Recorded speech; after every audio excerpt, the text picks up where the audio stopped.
Good morning. Today, I will be presenting a critical review of Abu-Lughod's article, The Romance of Resistance, Tracing Transformations of Power Through Bedouin Women. The Romance of Resistance is an article which is written by anthropologist Laila Abu-Lughod in regard with the different forms of resistance among the Bedouin women and the traditional structure of power among the Bedouin community in the Egypt's western desert.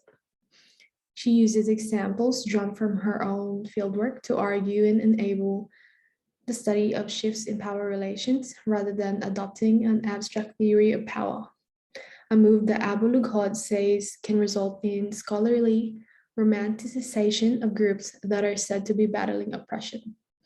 Abu-Lughod explores that women are able to create their own forms of resistance against subjugation, which shows that they are capable of defending themselves by improvising methods of resistance without the need of external interferences.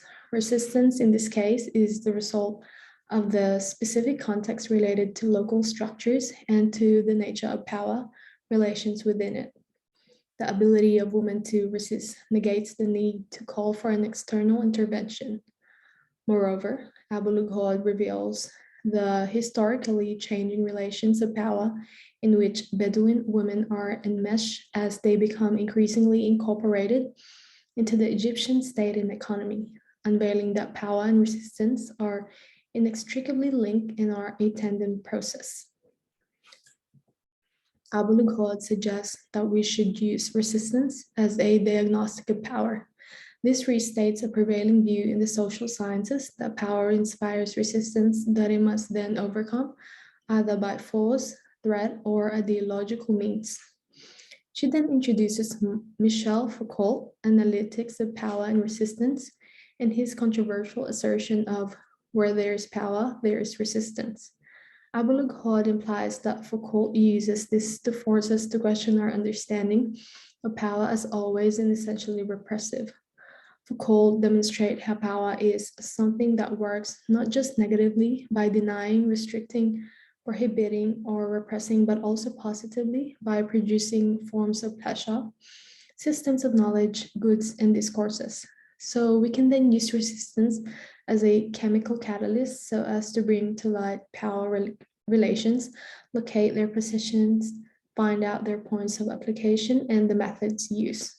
Using this strategically to tell us more about forms of power and how people are caught up in them. To make her argument, Abu-Lughod provides several examples of forms of resistance that women in these Bedouin communities employ. This includes monodefiance, resistance to marriage, sexually irreverent talk and gestures, and subversive oral lyric poetry.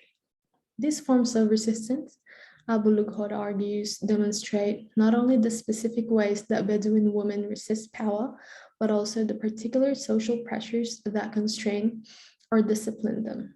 Further, the author shows how this kind of examination can also reveal changes in the ways in which power operates in these Bedouin communities, specifically those changes brought by the increasing prominence of social forces previously external to them. Abu-Lughod's article is therefore not merely about interpreting power and resistance, but also examining the intricacies of the ways in which various aspects of modernity, including capitalism, media, nation states, and transnational movements such as Islam, affect power relations and gender dynamics in these traditional communities. Abu-Lughod's claim is that this method is better suited to the task of tracking such intricacies than methods employing abstract theories of resistance. Furthermore, it also talked about how local communities are being incorporated into modern states and integrated into a wider community and economy.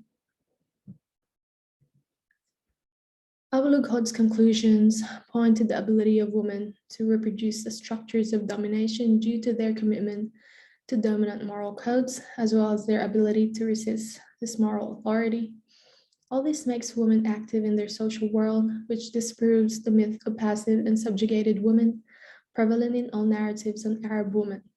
To the contrary, Abu-Lughod explains women's ability to design strategies for maneuvering around social authority and acquire influence and practice resistance.